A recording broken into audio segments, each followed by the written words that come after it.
families of the deceased and the injured. They are not having a good time trying to absorb this, trying to understand why, and they need your prayers. That statement from Dallas Police Chief David Brown sums up the initial grief after such a horrific loss. North Texas and the nation still trying to make sense of the murders of 5 officers on the streets of Dallas.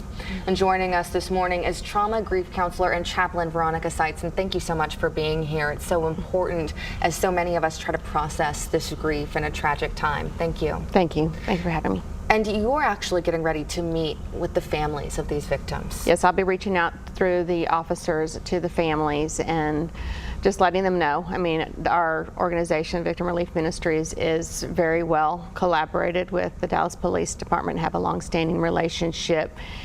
And to be present is one of the things that we begin to do, reaching out at the point when they're ready to receive. And they are ready to receive. It's a very tender time.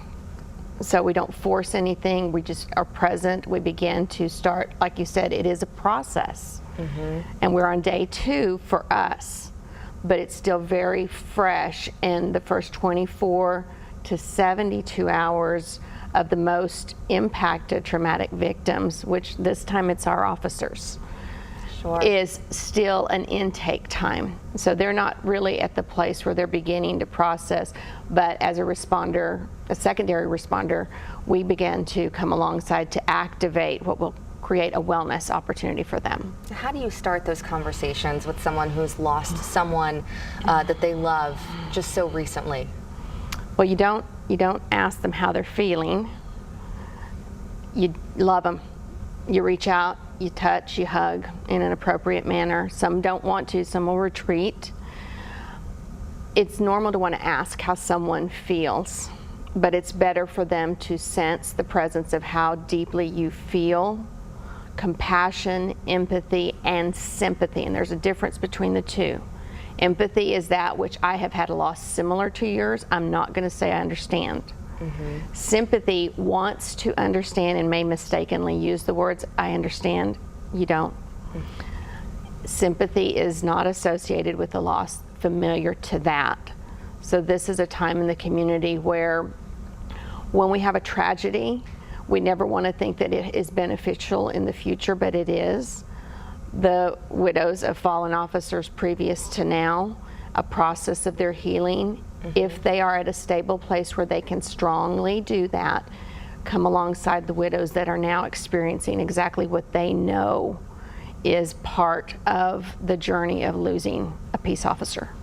In times like this, so many of us who are civilians want to do something to help. Is there anything that you would tell the people watching that they might be able to do to show their support for these families? Well, number one, I'm going to say, this is going to sound very benign, but it's extremely strong.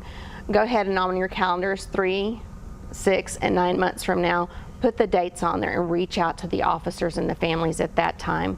Because as civilians, there will be a moving on process where for all of those impacted directly, they're still in the first of every day for the next 365 days. And we don't want to leave them behind. We don't want them to feel that they've been forgotten, because they're not.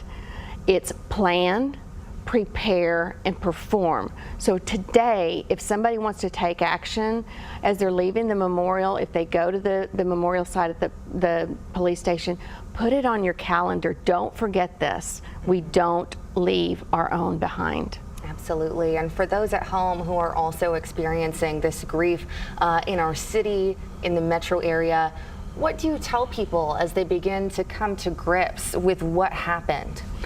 One thing that I would say today, specific to our circumstances, is we need to recognize we've had some very high stress situations. We've had Orlando, we've had Minnesota. We've had a lot of things compounding and complexing the stress that the nation is feeling. Because when it's across the country in another state, we feel it. When it's in your own backyard, you feel it stronger. When it's this close after a tragedy, it becomes more compound and complex as far as impact.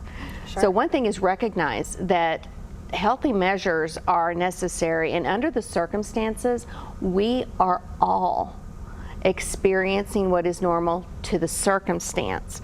Therefore, if we want to progress in a healthy way forward, do seek out. I'm offering through my conflict resolution speaker website just free debriefing, free processing, because if we don't do those things on the front end, it can escalate and begin to cycle to a place that becomes PTSD, the disorder. Wow. So we can have intervention for the purpose of prevention. So seek out help for the grief that many of us are experiencing, and know that others are feeling much the same. Right, right. And know that it's normal under the circumstances. One of the things that is very unhealthy to do is don't suppress. If you have tears, it's the body's natural response system that detoxifies. It detoxes the endorphins, it releases everything that you need for your body to begin to feel better.